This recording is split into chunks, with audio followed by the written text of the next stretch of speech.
And obviously, Donald Trump can't run for president again, but if he could you see yourself voting for him? Quite possibly. I'm not going to sit up there and dismiss that anymore. I think we're beyond that. I voted Democrat, and I got to tell you something right now.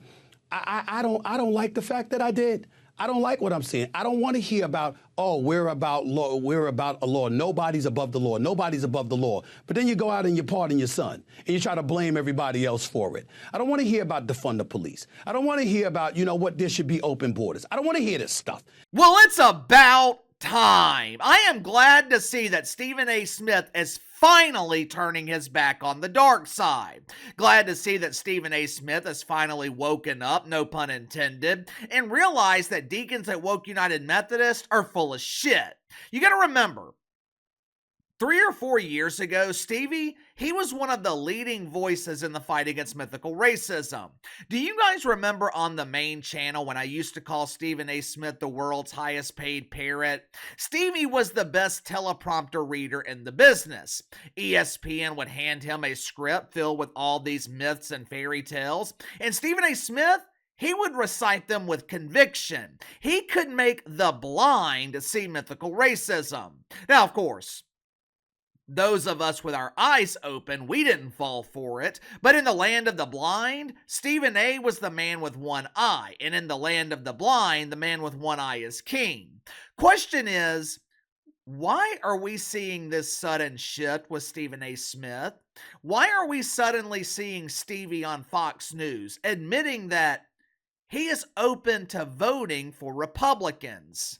He even admitted that he would be open to voting for the Trumper if he were allowed to run for a third term, which was unimaginable 4 years ago. 4 years ago, Donnie Trump, he was public enemy number one at the worldwide leader in woke ESPN. The mere mention of his name was enough to get you fired. So, why the sudden shift with Stephen A. Smith?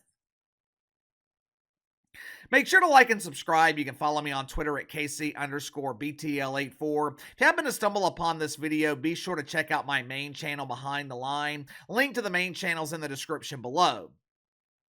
I've got two theories as to why Stephen A. Smith feels like he can suddenly speak freely about the Trumper. Number one, ESPN has realized that silencing dissenting voices was a mistake.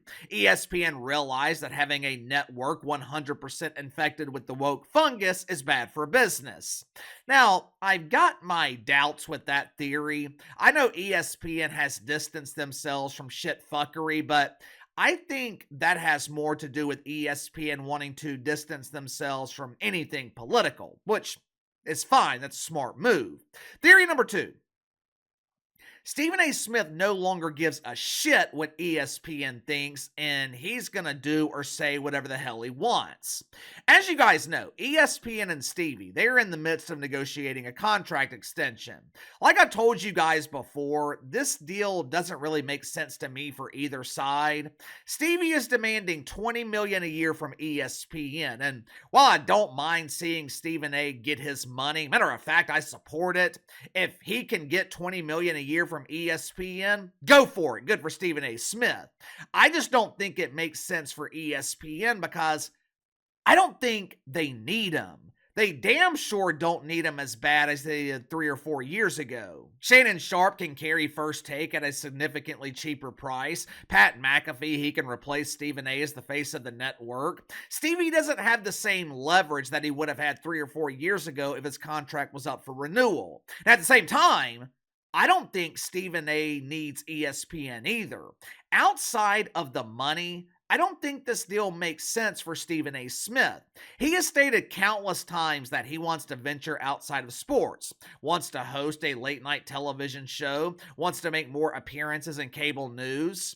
But KC, he can do all of that while working at ESPN. Yeah, I mean, that's true. ESPN has gotten more lenient when it comes to allowing their stars to appear on other networks. Problem is, Stephen A wouldn't have the time. Stephen A doesn't just show up in the morning for First Take, and once the show is over, his day is over. Got to be on SportsCenter, NBA pre and post game shows, traveling for All-Star games, traveling for months for the NBA playoffs.